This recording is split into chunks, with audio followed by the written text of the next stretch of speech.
अस्सलाम वालेकुम, welcome to M रात। लास्ट वीडियो में हम डिस्कस कर चुके हैं कि किस तरह यूएस और इजराइल ने कोऑर्डिनेटेड अटैक्स कंडक्ट किए हैं ऑल अक्रॉस द ईरान, जिसमें ईरान की multiple missile factories, then Iran के टॉप जनरल्स, पॉलिटिकल लीडर्स, उनकी रेजिडेंशियल एरियाज को निशाना बनाया गया है। इसके साथ साथ ईरानियन मिलिट्री की जो बेसिस और कैंप्स हैं उन पर एयर स्ट्राइक्स और मिसाइल स्ट्राइक्स कंडक्ट की गई हैं। जहां एक तरफ अमेरिका ने अपने टोमाहॉक स्टेल्थ क्रूज मिसाइल्स को यूज किया है, वहीं इजराइल ने अपने एयर लॉन्च बैलिस्टिक मिसाइल्स और अपने एयर टू ग्राउंड दूसरे म्यूनिशन को यूज किया है। ईरानियन सोर्सेज के मुताबिक या रेड क्रिसेंट कम्युनिटी के मुताबिक वहां पर 200 के करीब शहादतें हुई हैं, जिसमें मल्टीपल तो सिविलियंस हैं, 700 से ज्यादा लोग इंजर्ड हुए हैं और ईरान के अपने सोर्सेज ने इसे कंफर्म किया है। इसके बाद ईरान की तरफ से भी बहुत बड़े पैमाने पर मिसाइल सेल्वोस फायर किए गए हैं और ये मिसाइल सेल्वोस फायर किए गए हैं मल्टीपल यूएस मिलिट्री बेसिस पर जो कि मिडिल ईस्टर्न कंट्रीज पे मौजूद हैं, जैसा कि बहरीन की अल जुफैर एयरबेस, देन बहरीन में मौजूद अमेरिका के 5th फ्लीट कमांड सेंटर पर जहां काफी ज्यादा नुकसान रिपोर्ट हुए हैं और कुछ विजुअल्स मैं आपको दिखा भी रहा हूँ। कतर की अल उदैद एयरबेस,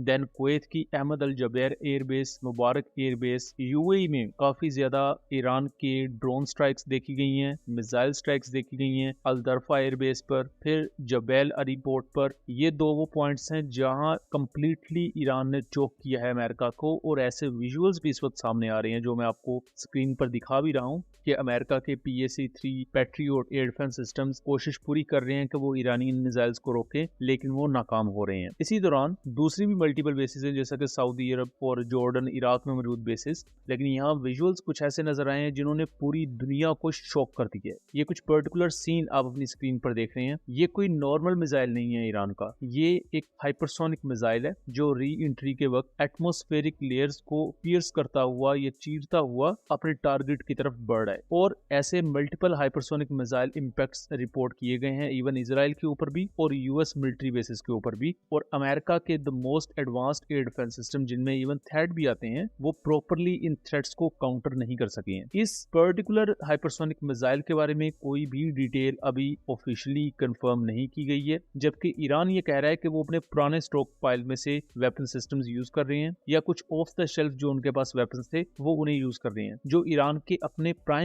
मिसाइल्स हैं वो ईरान कह रहा है कि अभी हमने इस्तेमाल करना शुरू ही नहीं किए। तो ये हाइपरसोनिक मिसाइल ईरान ने कहां से लिया? बिकॉज जो पुराने हथियार ईरान इस्तेमाल कर रहा है उनमें कोई भी हाइपरसोनिक मिसाइल ईरानियन आर्सेनल में नहीं है। ईरान के पास फतह 2 हाइपरसोनिक मिसाइल है, लेकिन वो एक न्यू हाइपरसोनिक मिसाइल है जो ईरान के अपने बयानात के मुताबिक अभी उन्होंने इस्तेमाल करना शुरू ही नहीं किया। इसको लेकर थ्योरी ये है कि बेसिकली ये चाइनीज मेड हाइपरसोनिक मिसाइल्स हैं जो चाइना ने रिसेंटली ईरान को डिलीवर किए थे। इसके साथ साथ अगर आप इस हाइपरसोनिक मिसाइल के ट्रेसेस को देखें तो ये काफी हद तक रिजेंबल कर रहे हैं जो पाकिस्तान ने एक हाइपरसोनिक मिसाइल टेस्ट किया था 2025 के आखिरी महीनों में, और उस वक्त भी फिजा में सेम वैसे ही पैटर्न्स देखने को मिले थे जैसा कि अब ईरान ने यूएस मिलिट्री बेसिस को टारगेट करते हुए ये मिसाइल यूज किए और इस मिसाइल का पैटर्न भी सेम वैसा ही नजर आ रहा है। इसके साथ साथ मैं डिफेंस सिक्योरिटी एशिया का ये आर्टिकल आपको दिखा रहा हूँ जनवरी 2026 का, जिसमें रिपोर्ट किया गया था कि 16 चाइनीज मिलिट्री कार्गो प्लेन्स जो कि Y-20 एयरक्राफ्ट थे, उनमें IL-78 एयरक्राफ्ट थे, इन्होंने बैक टू बैक चाइना में लैंडिंग्स परफॉर्म की थी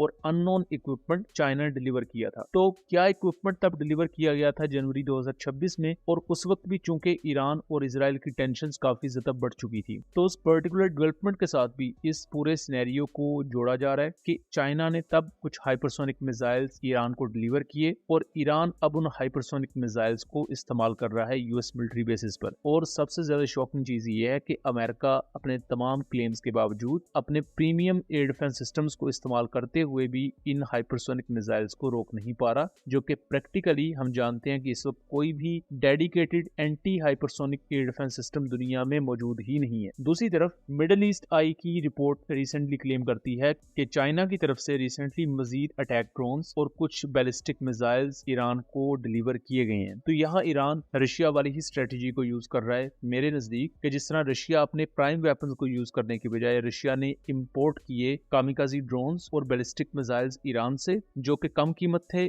और उन्हें इस्तेमाल करना शुरू किया यूक्रेन के खिलाफ, ताकि रशिया का जो अपना प्रीमियम मिसाइल्स का स्टॉक पाइल है वो ज्यादा खर्च ना हो। इसके साथ साथ ईरानियन रिप्रेजेंटेटिव ने United nation security council council में पाकिस्तान, चाइना और रशिया की तारीफ की है ओपनली इजरायली और यूएस एग्रेशन के खिलाफ सपोर्ट में। Manifest aggression committed by the United States and Israeli regime. I also thank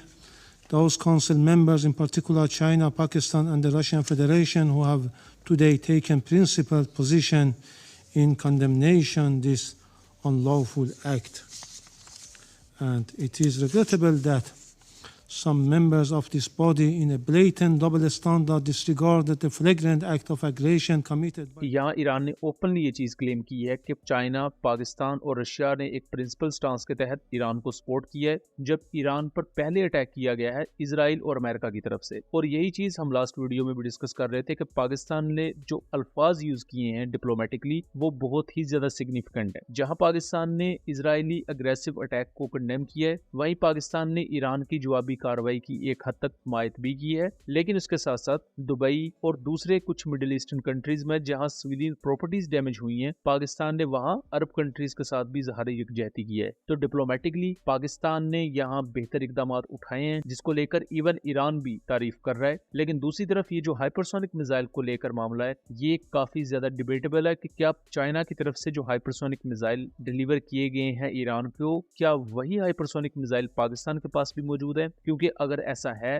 तो आने वाले वक्त में ये सिनेरियो बहुत ही ज्यादा इंटरेस्टिंग होगा, जहां पाकिस्तान ने फेस करना है इंडिया को, और ऑब्वियसली फ्यूचर में हमें एक इजराइल भी बड़ा ओपोनेंट देखने को मिल सकता है। इसके साथ साथ एक बहुत बड़ी खबर ये भी है, और ये चीज़ मैं बाद में ऐड कर रहा हूँ, बाकी वीडियो में ऑलरेडी बना चुका था, कि 1 मार्च सुबह के वक्त जब मैं ये वीडियो बना रहा हूँ तो ईरानियन स्टेट टीवी ने ये कंफर्म कर दिया है कि ईरान के सुप्रीम लीडर आयतुल्लाह ख़ामेनी वो शहीद हो चुके हैं इजरायली एयर स्ट्राइक में। और ये बहुत बड़ा सेटबैक होगा ईरानियन रजीम के लिए, प्लस ईरानियन इवन गवर्नमेंट के लिए और मिलिट्री के लिए भी, जहां वो एक तरफ इजराइल और यूएस के खिलाफ रिटेलिएटरी स्ट्राइक्स कर रहे हैं, जबकि दूसरी तरफ ये कंफर्मेशन आ चुकी है कि ईरानियन सुप्रीम लीडर शहीद हो चुके हैं। सो इस पूरी सिचुएशन में अभी आगे देखना दिलचस्प होगा कि रिटेलिएशन क्या ईरान की तरफ से और ज्यादा बढ़ेगी या ये मामला अब ठंडा होगा। सो दोस्तों, ये था एक एनालिसिस। उम्मीद करता हूँ चीज़ें क्लियर रही होंगी। वीडियो पसंद आई हो तो इसे ज़्यादा से ज़्यादा शेयर कीजिएगा, ताकि इस तरह की मज़ीद इन्फॉर्मेटिव वीडियोस हम आपके लिए लेकर आ सकें। मिलेंगे अगली वीडियो में, तब तक के लिए अल्लाह हाफिज़।